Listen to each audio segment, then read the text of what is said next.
Hello बच्चों, welcome back to my channel. कैसे हैं आप सब लोग। आप लोग का बिहार स्टेट की क्लासेस चल रही थी कॉमर्स की। इसमें मैं आप लोग को पढ़ा रही थी पीजीटी कॉमर्स को, जो आपका एग्जाम होने वाला है। तो उसमें मैंने आप लोग को पढ़ाया था कि अकाउंटिंग या बुक कीपिंग के बेसिक कॉन्सेप्ट क्या होते हैं, साथ ही डबल एंट्री सिस्टम क्या होता है। क्योंकि बिना डबल एंट्री सिस्टम को समझे आप आगे जर्नल या लेजर के बारे में नहीं समझ पाएंगे। तो आज की वीडियो में हम समझेंगे कि जर्नल क्या होता है, किस तरह से उसमें एंट्री की जाती है, कितने टाइप की एंट्रीज होती है, और उसी से रिलेटेड आगे हम एमसीक्यूज भी सॉल्व करेंगे। तो आइए वीडियो को शुरू करते हैं। लेकिन शुरू करने से पहले जिन बच्चों ने सब्सक्राइब नहीं किया होगा सब्सक्राइब कर लीजिए। वीडियो अच्छी लगेगी लाइक कर दीजिएगा। आप लोग के लाइक से वीडियो की रीच बढ़ती है, जिससे कि वीडियो ज्यादा चलती है। तो आप लोग लाइक जरूर कर दिया करिए और फ्रेंड्स तक वीडियो को शेयर भी कर दीजिएगा। आइए शुरू करते हैं। सबसे पहले हम ये समझते हैं कि जर्नल की जो बात होती है, जिसे हिंदी में रोजनामचा बोला जाता है, अक्सर बच्चों को नहीं पता होता। जर्नल को हिंदी में हम रोजनामचा बोलते हैं। जनरली जर्नल वर्ड ही यूज होता है, इसलिए इतना ध्यान नहीं दिया जाता है, लेकिन इसको हिंदी में रोजनामचा कहते हैं। तो अगर क्वेश्चन, जो बच्चे हिंदी मीडियम से हैं, क्वेश्चन आपका रोजनामचा लिख करके आ रहा है, तो उसका मीन्स भी जर्नल ही होगा। जर्नल होता क्या है? A journal records all the routine transactions of a business in a chronological order। जो जर्नल होता है, जितने भी बिजनेस के ट्रांजेक्शन्स होते हैं, ट्रांजेक्शन्स क्या होते हैं हम समझ चुके हैं प्रीवियस वीडियो में ही। ट्रांजेक्शन जितने भी होते हैं बिजनेस रिलेटेड, जो आपके फाइनेंशियल नेचर के होते हैं, उन सबका एक रिकॉर्ड रखता है क्रोनोलॉजिकल वे में। आपके क्वेश्चन एग्जाम में डायरेक्टली पूछा जाता है कि जर्नल में जो एंट्रीज की जाती हैं वो किस तरह से की जाती हैं, किस ऑर्डर में की जाती हैं। अल्फाबेटिकल दे रखा होगा, न्यूमेरिकल दे रखा होगा, क्रोनोलॉजिकल दे रखा होगा। तो आपका किस वे में की जाती है? क्रोनोलॉजिकल वे में की जाती है। कालानुक्रमिक, यानी कि जैसे जैसे होता जाता है प्रोसेस ट्रांजेक्शन करते जाते हैं, उसी के अकॉर्डिंग आप डेट वाइज उसकी एंट्री भी करते चले जाते हैं। वो हो जाता है क्रोनोलॉजिकल ऑर्डर।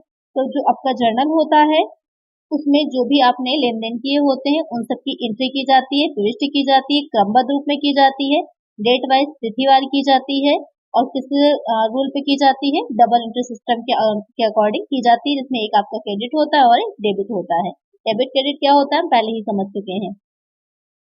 अगर हम बात करें कि जर्नल वर्ड आपका कहाँ से आया, तो जर्नल वर्ड जो है वो फ्रेंच भाषा के डो शब्द से आया है, जिसका अर्थ होता है डायरी या दिन। इसीलिए जो जर्नल होता है उसको ये भी कहा जाता है कि बिजनेस की एक डायरी की तरह होता है। व्यवसाय की डायरी भी बोला जाता है जर्नल को, डे बुक भी बोला जाता है जर्नल को, बहुत से नामों से जाना जाता है। तो जो जर्नल शब्द है आपका अगर फ्रेंच भाषा के आया है जो शब्द से, तो कुछ ऐसे भी विद्वान हैं जिन्होंने ये माना था कि ये लैटिन भाषा के डॉर्ने शब्द से आया, जिसका अर्थ होता है प्रतिदिन।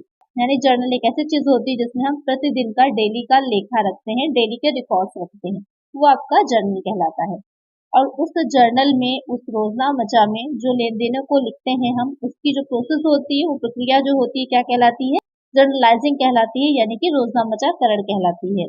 प्रीवियस वीडियो में मैंने एक क्वेश्चन भी आप लोगों से किया था, जिसमें आप कुछ बच्चों ने आंसर जो दिया था वो जर्नलाइजिंग दिया था। तो जर्नलाइजिंग का मतलब ये होता है कि जब आप जो जर्नल बनाया है उसमें जो लेखे रखते हैं, जो रिकॉर्ड्स हम कर रहे हैं, उसकी जो प्रोसेस होती है वो जर्नलाइजिंग कहलाती है, रोजनामचाकरण कहलाती है। तो आपको समझ में आ गया होगा जर्नल क्या होता है।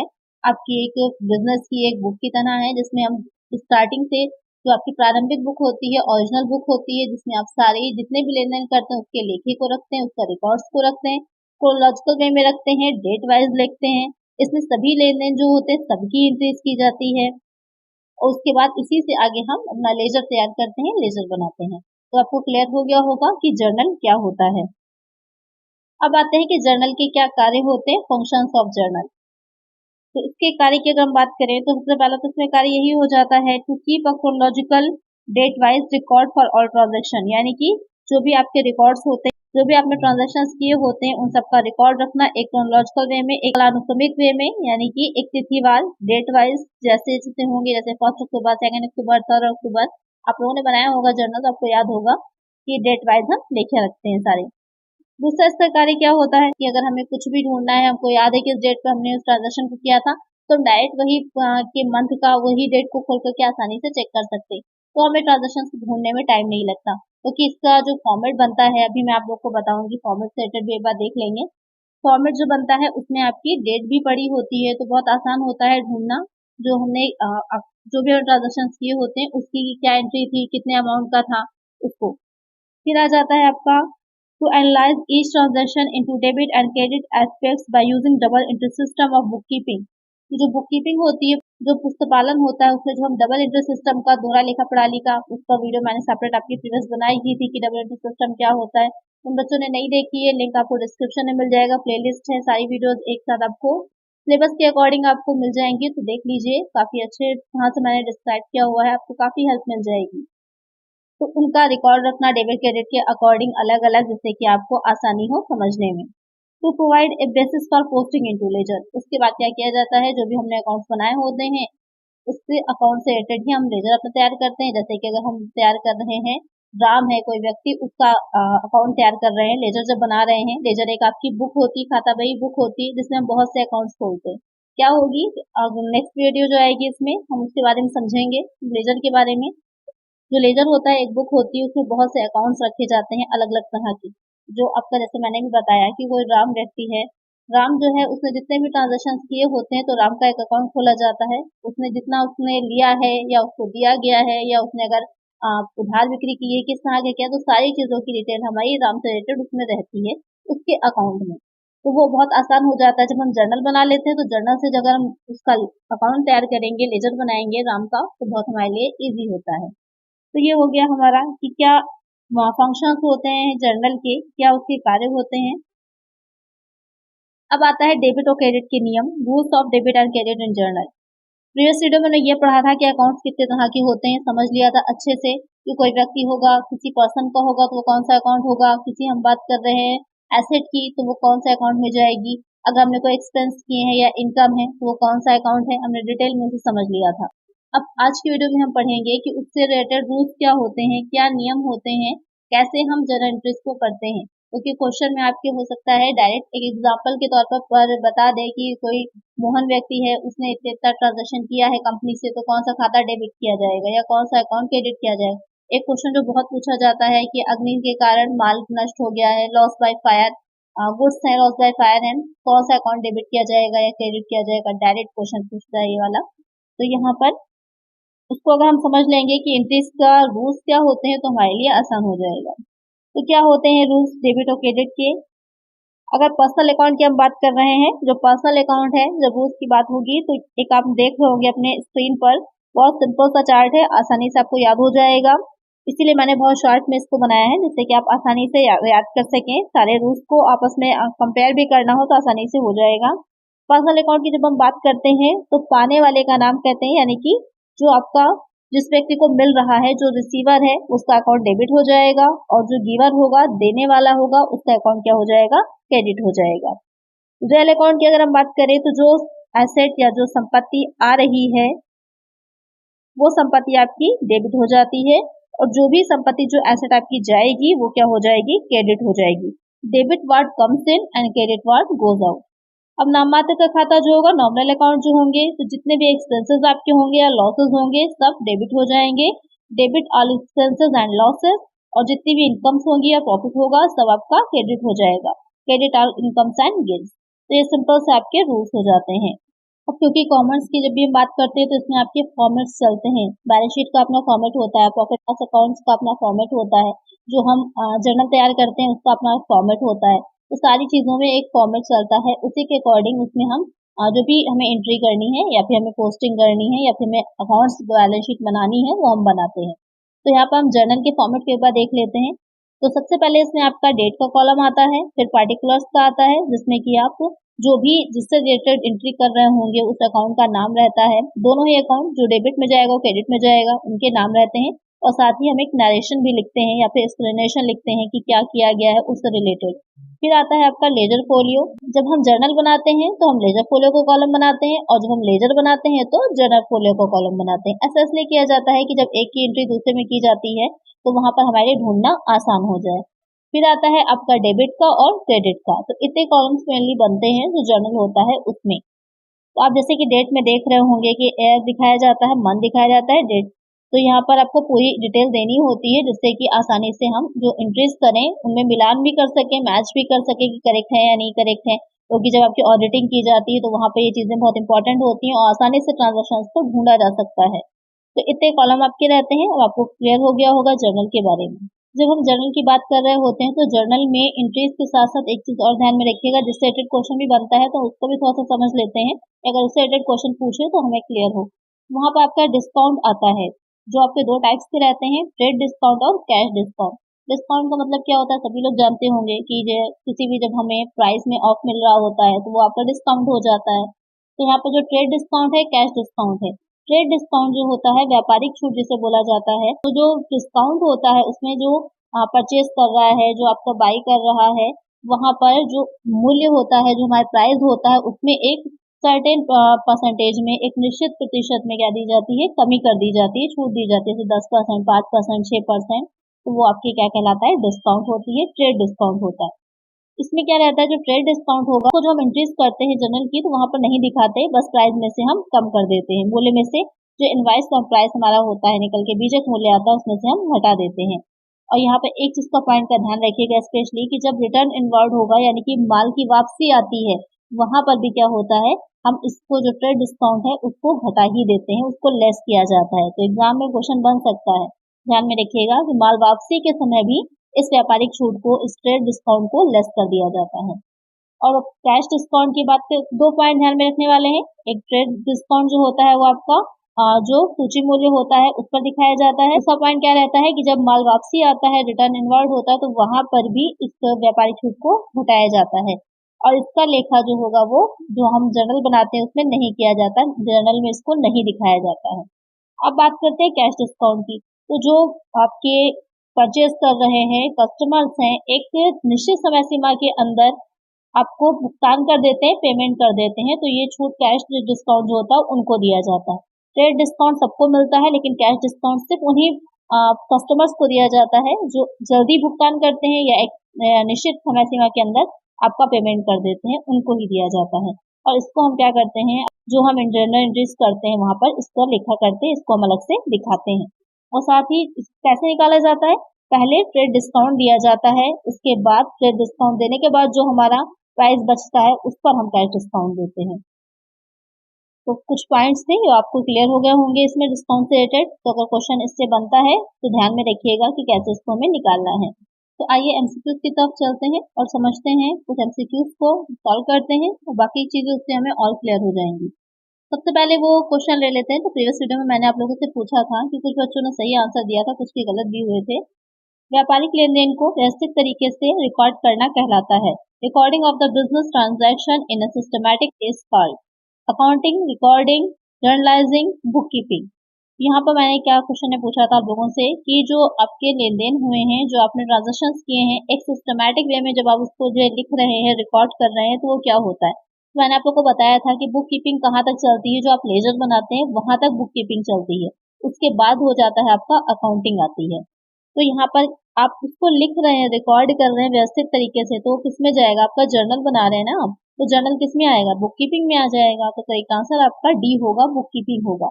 जर्नलाइजिंग मैंने आप लोग को समझा ही दिया। अकाउंटिंग, अकाउंटिंग अभी बताया मैंने आप लोग को कि लेजर के बाद जो काम हम करते हैं वो अकाउंटिंग में आता है। तो यहाँ पर करेक्ट आंसर आपका हो जाएगा option D, book keeping. First question लेते हैं, लेन देन सबसे पहले किस पुस्तक या खाते में दर्ज किया जाता है। Transactions are first recorded in which book are account, book of original entry, trial balance, accounting equation, book of final entry. Question में कह रहा है कि जो ट्रांजैक्शन आप करते हैं उसे सबसे पहले आप किस बुक में या फिर किस अकाउंट में दिखाते हैं। तो हम जो सबसे पहले दिखाते हैं किसी भी लेन देन को, तो वो आपकी मूल प्रविष्टि की पुस्तक होती है, बुक ऑफ ओरिजिनल एंट्री। इसे क्या कहा जाता है, जर्नल कहा जाता है। तो एक आंसर होगा हमारा option A, book of original entry. तो यहाँ पर अगर आपका जर्नल दे रखा होता डायरेक्ट तो वही आंसर होता, लेकिन अगर कह रहा मूल प्रविष्टि की पुस्तक, तो मूल प्रविष्टि की पुस्तक कौन कहलाती है, वो हो जाती है आपकी जर्नल होती है। तो एक आंसर क्या होगा हमारा ऑप्शन ए। नेक्स्ट क्वेश्चन है, जर्नल को डैश भी कहा जाता है। Journal is also called a dash, business diary, history book, laser book and entry book. मैंने बताया ही था कि जर्नल जो होता है उसे व्यवसाय की डायरी या फिर बिजनेस डायरी भी कहा जाता है, डे बुक भी कहा जाता है, कुछ भी लिख के आ सकता है। डे बुक भी बोलते हैं, व्यवसाय की डायरी भी बोलते हैं। तो एक आंसर होगा हमारा ऑप्शन ए। नेक्स्ट क्वेश्चन है, जर्नल लेनदेन को किस क्रम में सूचीबद्ध करता है। Journal list transaction in which order, decreasing, chronological, alphabetical, increasing. तो जो जर्नल होता है अभी बताया ही था मैंने किस क्रम में करता है, कालानुक्रमिक यानी कि क्रोनोलॉजिकल वे में करता है, डेट वाइज करता है। एक आंसर होगा हमारा ऑप्शन बी। नेक्स्ट क्वेश्चन है, निम्नलिखित कथनों में से जर्नल प्रविष्टि के संबंध में कौन सा कथन गलत है? Among these statement which one is incorrect regarding journal entry? The debited account titles are listed first. Journal entries show the effects of transactions. Each journal entry should begin with a date. Journal entries provide account balances. तो question में कह रहा है कि जो journal प्रविष्टियां हम करते हैं, जो हम जर्नल एंट्रीज करते हैं, तो अब आपको ये बताना है कि जो स्टेटमेंट दे रखे हैं उसमें से कौन सा स्टेटमेंट जो है वो गलत होगा। तो समझते आइए एक स्टेटमेंट को। पहला स्टेटमेंट कह रहा है कि जो अकाउंट्स डेबिट किए जाते हैं उनमें सबसे पहले जो शीर्षक होता है उनका उसको लिखा जाता है। तो करेक्ट है, the debited account title are listed first. सबसे पहले हम लिखते हैं कि जिस अकाउंट को हम डेबिट कर रहे हैं उसका टाइटल लिखा जाता है। आप लिखते हैं परचेजेस अकाउंट डेबिट या सेल्स अकाउंट डेबिट, करेक्ट हो जाएगा। जनरल प्रविष्टियां लेन देन के प्रभाव को दर्शाती हैं, करेक्ट है कि जनरल एंट्री से हमें ये पता चलता है कि कौन कौन से ट्रांजेक्शन किए गए हैं, किस तरह के किए गए हैं। उससे जब हम अकाउंट बनाते हैं तो हमें इजी रहता है ये निकालना कि इनकम हुआ है, लॉस हुआ है। Each journal entry should begin with a date, correct है। डी पॉइंट दे रखा है, जनरल प्रविष्टियां खाता शेष प्रदान करती हैं, journal entry provide account balance. ऐसा नहीं है, कोई अकाउंट बैलेंस नहीं प्रोवाइड करती है, दोनों साइड आपके जर्नल के इक्वल आते हैं। अकाउंट जो बैलेंस आता है वो आपका किस में आता है, जो हम लेजर बनाते हैं, लेजर में जो अकाउंट्स बनाते हैं उसमें बैलेंस निकल के आता है, जैसे कि आप कैरेट फॉरवर्ड करते हैं। तो यहाँ पर इसमें कोई बैलेंस नहीं आता है, तो ये आपका गलत हो जाएगा। तो एक आंसर ही होगा हमारा ऑप्शन डी। नेक्स्ट क्वेश्चन है, ग्राहक द्वारा लौटाया गया माल किस खाते में डेबिट किया जाएगा? Goods return by customer will be debited to which account? Purchase account, return outward, customers account, return inward. Question में कह रहा है कि जो ग्राहक होगा, जो कस्टमर है, अगर वो कोई भी गुड्स को रिटर्न कर रहा है तो उसको कहाँ पर या किस खाते में हम डेबिट करते हैं? उसे हम कहाँ डेबिट करेंगे? उसे हम रिटर्न इनवर्ड अकाउंट में डेबिट करते हैं। तो एक आंसर क्या हो जाएगा हमारा ऑप्शन डी। नेक्स्ट क्वेश्चन है, चोरी हुए माल का डेबिट किया जाना चाहिए। Stolen goods should be debited to sales account, purchase account, loss by theft account, no entry. कि कोई भी गुड्स जब चोरी हो जाते हैं या आपका अग्नि से माल नष्ट हो जा रहा है, ये क्वेश्चन बहुत पूछा जाता है एग्जाम में, अग्नि से माल नष्ट हो जाएगा या फिर जो है चोरी में चला जाएगा तो वहां पर लॉस बाय फायर अकाउंट जो होता है या फिर लॉस बाय थेफ्ट अकाउंट जो होता है वो डेबिट कर दिया जाता है और क्रेडिट हमारा क्या होता है, टू परचेज अकाउंट। या फिर इस तरह से भी क्वेश्चन अगर पूछा जाता है कि रेल यात्रा में आप किसी चीज से मंगवा रहे थे माल, उसमें बीच में रास्ते में कोई क्षतिग्रस्त हो गया है, नष्ट हो गया है, तो वहां पर लॉस इन ट्रांजिट अकाउंट जो होता है उसको डेबिट किया जाता है और क्रेडिट में आपका टू परचेज अकाउंट हो जाएगा। तो डेबिट पूछे क्रेडिट पूछे ध्यान में रखिएगा, एंट्री क्या होगी यहाँ पर आपकी, loss by theft account debit to purchase account. एक आंसर क्या होगा हमारा ऑप्शन सी। नेक्स्ट क्वेश्चन है, the owner of the business takes ₹100 cash and goods costing of ₹200 for his family. The proper journal entry for this transaction is: व्यवसाय का स्वामी अपने परिवार के लिए ₹100 नगद और ₹200 का माल लेता है, इस लेन देन के लिए उचित जर्नल प्रविष्टि है। तो जब भी जो ओनर होता है वो कुछ भी व्यवसाय से निकालेगा, कैश निकालेगा या फिर जो गुड्स निकालता है, तो दोनों ही दिशा में वो क्या कहलाती है चीज, वो ड्राइंग कहलाती है, उसे आहरण बोला जाता है। तो यहाँ पर ₹100 के वो कैश निकाल रहा है और 200 के गुड्स को निकाल रहा है, तो वहां पर एंट्री क्या की जाएगी, क्वेश्चन में आपसे ये कह रहा है। जब भी ड्राइंग्स होती हैं किसी भी तरह की ओनर्स के द्वारा, तो ड्राइंग अकाउंट आपका डेबिट में चला जाएगा और जो भी चीज निकाली जाएगी, चाहे वो कैश होगा या फिर जो गुड्स होंगे, तो उसके अकॉर्डिंग वो दूसरी चीज क्या होती है, क्रेडिट हो जाती है। यहाँ पर हम क्या करेंगे, ड्राइंग अकाउंट हमारा डेबिट हो जाएगा और क्रेडिट में क्या चला जाएगा, जो कैश निकाला होगा वो क्रेडिट हो जाएगा और जो परचेजेस अकाउंट होता है, क्रय खाता यहाँ पर जो होगा उसको हम क्रेडिट कर देते हैं। तो यहाँ पर करेक्ट एंट्री क्या होगी आपकी, ड्राइंग्स अकाउंट डेबिट, कैश और परचेज अकाउंट क्या हो जाएगा, क्रेडिट हो जाएगा। एक आंसर होगा हमारा ऑप्शन ए। क्वेश्चन में ध्यान से समझा करिए, जो ऑप्शंस होते हैं बहुत एक जैसे होते हैं, तो वहाँ पर कंफ्यूजन में गलत आंसर टिक हो जाता है। यहाँ पर करेक्ट आंसर होगा हमारा ऑप्शन ए। नेक्स्ट क्वेश्चन है, निम्नलिखित में से कौन व्यापार छूट का सबसे अच्छा वर्णन करता है? Which are the following best describes the trade discount? Journal की जब हम बात कर रहे हैं तो वहां पर हमारा डिस्काउंट आता है, तो वहां पर ट्रेड डिस्काउंट भी आता है और कैश डिस्काउंट भी आता है और इससे रिलेटेड क्वेश्चंस भी पूछे जाते हैं। तो आइए एक बार समझ लेते हैं। तो यहाँ पर जो ट्रेड डिस्काउंट है कह रहा है कि ये सबसे अच्छा ट्रेड डिस्काउंट के बारे में इसमें से कौन सा स्टेटमेंट है जो बताएगा it is different from cash discount, correct है, कैश डिस्काउंट से अलग होता है। It is a reduction in list और रिटेल प्राइस, ये भी करेक्ट है। It is not recorded in the book, all of the above. तो क्वेश्चन में कह रहा है कि इसमें से कौन सा अच्छा समझा रहा है, जो आपका ट्रेड डिस्काउंट है उसके बारे में। तो कैश डिस्काउंट से अलग होता है, करेक्ट है। ट्रेड डिस्काउंट जो होता है पहले दिया जाता है, उसके बाद कैश डिस्काउंट दिया जाता है। और ये सूची मूल्य या फिर जो आपका रिटेल प्राइस होता है उस पर दिया जाता है, ये भी करेक्ट है कि जो ट्रेड डिस्काउंट है 10%, 5% जितना भी दिया जा रहा होता है वो आपके लिस्ट प्राइस जो होता है या फिर जो रिटेल प्राइस होता है उस पर दिया जाता है, और उससे बुक्स में नहीं दिखाते। जो मोस्ट इंपॉर्टेंट चीज है, जब हम जर्नल बना रहे होते हैं तो ट्रेड डिस्काउंट को हम लेस करके दिखाते हैं, ट्रेड डिस्काउंट की कोई एंट्री नहीं की जाती है। तो ये तीनों ही स्टेटमेंट आपके करेक्ट हो जाएंगे। तो करेक्ट आंसर क्या होगा हमारा, ऑप्शन डी होगा। नेक्स्ट क्वेश्चन है, शीघ्र भुगतान को प्रोत्साहित करने के लिए विक्रेताओं द्वारा दी जाने वाली छूट के लिए प्रयोग किया जाने वाला शब्द कहलाता है। The term use for the discount offered by sellers to encourage prompt payments is known as trade discount, cash discount, payment discount, none. Question में कह रहा है कि जब शीघ्र भुगतान को यानी कि जो कस्टमर्स हैं वो जल्दी पेमेंट कर दें या फिर कैश में ही लें, उधार ना लें, इसलिए उनको मोटिवेट करने के लिए, ऐसा करने के लिए, उनको मोटिवेट करने के लिए जो डिस्काउंट दिया जाता है वो कौन सा होता है, तो वो कहलाता है आपका कैश डिस्काउंट, यानी कि नगद छूट जो दी जाती है। एक आंसर होगा हमारा ऑप्शन बी। सबको नहीं दी जाती है, ये केवल उन्हीं कस्टमर्स को दी जाती है जो आपका जल्दी भुगतान करते हैं, जल्दी पेमेंट करते हैं, या तो एक निश्चित समय सीमा के अंदर एक सर्टेन टाइमिंग में वो पेमेंट कर देते हैं, उनको ही दी जाती है। नेक्स्ट क्वेश्चन है, श्री स्मिथ अपने व्यवसाय में 10,000 रुपए नगद निवेश करते हैं, जमा किया जाने वाला खाता है। Mister Smith invest ₹10,000 cash in his business, the account to be credited is. तो आपको पता होगा जो डेबिट होता है उसको नाम बोलते हैं और जो क्रेडिट होता है उसको हिंदी में जमा कहा जाता है।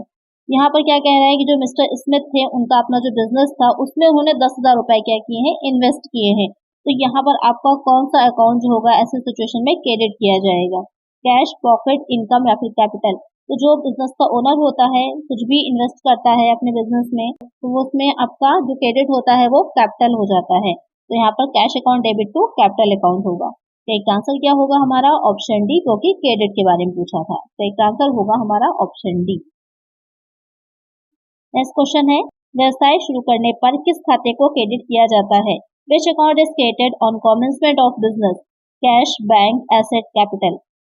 तो जब बिजनेस की शुरुआत की जा रही, कुछ सेम सिमिलर ही क्वेश्चन है आपका जो प्रीवियस में पूछा था मैंने, बस ये दोनों क्वेश्चन मैंने इसलिए रखे कि अगर दोनों क्वेश्चन इस तरह से कोई भी पूछेगा तो आप कंफ्यूज ना होइए। यहाँ पर भी आपका क्रेडिट जो होगा वो कैपिटल ही होगी, कि व्यवसाय शुरू कर रहे हैं, बिजनेस को शुरू कर रहे हैं तो कुछ इन्वेस्टमेंट करेंगे ना, कुछ कैश लगाएंगे तभी तो बिजनेस स्टार्ट होगा। तो वहां पर कैपिटल अकाउंट ही क्या हो जाएगा, आपका क्रेडिट हो जाएगा। तो एक आंसर होगा हमारा ऑप्शन डी। नेक्स्ट क्वेश्चन है, निम्नलिखित में से किस तरीके से एक संयुक्त प्रविष्टि की जा सकती है। Which of the following way a compound journal entry में बी पास्ड। जो एंट्री करते हैं हम तो आपकी मेनली दो तरह से होती हैं, एक हो जाती है सिंपल एंट्री और दूसरी हो जाती है आपकी कंपाउंड एंट्री। जो सिंपल एंट्री होती है वहां पर सिर्फ दो अकाउंट ही आपके क्या होते हैं, इफेक्ट करते हैं या उन पर इफेक्ट पड़ता है। लेकिन जो डबल एंट्री होती है उसमें क्या रहता है, लेकिन जो कंपाउंड एंट्री होती है, जो संयुक्त प्रविष्टि होती है, उसमें क्या रहता है कि दो से अधिक आपके अकाउंट जो होते हैं, दो से ज्यादा अकाउंट जो होते हैं उसमें शामिल होते हैं, इंक्लूड होते हैं। तो किस टाइप से कर सकते हैं, one particular account may be debited while several other accounts may be credited, one particular account may be credited while several other accounts may be debited, several accounts may be debited and several other accounts may also be credited, all of the above। तो यहाँ जो question कह रहा है कि जो compound entry होती है तो इन तीनों ही तरह से की जा सकती है। एक विशेष खाता डेबिट होगा, कोई एक अकाउंट डेबिट होगा और आपके बाकी के और अदर अकाउंट जो है वो क्रेडिट हो सकते हैं। कोई एक स्पेसिफिक अकाउंट को क्रेडिट करेंगे और कई बाकी के अकाउंट्स को हम डेबिट कर देंगे, करेक्ट है। आपके कई अकाउंट्स एक साथ डेबिट हो जाएंगे और बहुत सारे अकाउंट्स एक साथ क्रेडिट भी हो सकते हैं। तो यहाँ पर तीनों ही तरीके से की जा सकती है। तो एक आंसर होगा हमारा option D, all of the above. यहाँ पर आपका एक ऑप्शन डी ये भी हो सकता था, एनी ऑफ द अबव, तो वो भी करेक्ट होता, इनमें से कोई भी, ये भी करेक्ट हो जाएगा। ऑल ऑफ द अबव ये सभी तरह से की जा सकती है, तो ये भी करेक्ट होगा। एक आंसर होगा हमारा ऑप्शन डी। नेक्स्ट क्वेश्चन है, जर्नल को डैश भी जाना जाता है। A journal is also known by sales day book, book of original entry, purchase day book, all of the above. Question में कह रहा है जर्नल को और किस नाम से जाना जाता है। तो जर्नल जो होता है उसको इम्पोर्टेंट जो होगा, क्योंकि हम जब काम कर रहे होते हैं तो बुक कीपिंग और अकाउंटेंसी 2 पार्ट में रहता है, मैं पहले ही समझा चुकी हूँ आप लोगों को। तो बुक कीपिंग जो होती है उसमें पहले जो बनाया जाता है वो जर्नल होता है। तो जो जर्नल होगा उसे बुक ऑफ ओरिजिनल एंट्री कहा जाता है, मूल प्रविष्टि की पुस्तक। करेक्ट आंसर क्या हो जाएगा? Option B. नेक्स्ट क्वेश्चन है लेखांकन का प्रथम चरण क्या है? What is the first stage of accounting? Journal, ledger, trial balance, final account. बहुत इजी सा क्वेश्चन है लेकिन अक्सर एग्जाम में पूछा जाता है। तो फर्स्ट स्टेज जो होती है वो हो जाती है जर्नल, हिंदी में जिसे हम रोजनामचा कहते हैं। तो जर्नल भी लिखा हो सकता है, रोजनामचा भी लिखा हो सकता है, तो कंफ्यूज नहीं होना है। तो एक आंसर क्या हो जाएगा? Option A. नेक्स्ट क्वेश्चन है दोहरे पहलू पर आधारित लेन देन को रिकॉर्ड करने की प्रणाली कहलाती है। The system of recording of transactions based on dual aspect is called single entry, double account system, cash system. ऐसे तो क्वेश्चन बहुत इजी है लेकिन हम लोग कंफ्यूज कहाँ पर हो जाएंगे? बी और सी ऑप्शन में, कि दोहरी प्रविष्टि होता है या फिर दोहरी खाता प्रणाली होता है। इसका करेक्ट आंसर क्या होगा आप लोग मुझे कमेंट करिएगा। थोड़ी सी चीज होती है ना, कहते हैं ना सावधानी हटी और दुर्घटना घटी, वही वाला हाल होता है। वही वाला हाल होता है कि यहाँ पर आपको सिंपल सा है, दोनों ही चीजें दे रखी हैं लेकिन यहाँ पर कंफ्यूजन हो जाएगी एग्जाम में। तो इसका करेक्ट आंसर आप लोग मुझे कमेंट करिएगा कि क्या सही आंसर होगा इसका। तो आज की वीडियो में इतना ही, मिलते हैं नेक्स्ट वीडियो में जिसमें हम पढ़ेंगे लेजर के बारे में कि लेजर क्या होता है, कैसे उसमें पोस्टिंग की जाती है, साथ ही उससे रिलेटेड एमसीक्यूज को सॉल्व करेंगे। तो अगर वीडियो अच्छी लगी है तो लाइक कर दीजिएगा, चैनल पे नए हैं और सब्सक्राइब नहीं किया है सब्सक्राइब कर लीजिए और फ्रेंड्स साथ वीडियो को शेयर कर दीजिएगा। मिलते हैं नेक्स्ट वीडियो में। Thank you.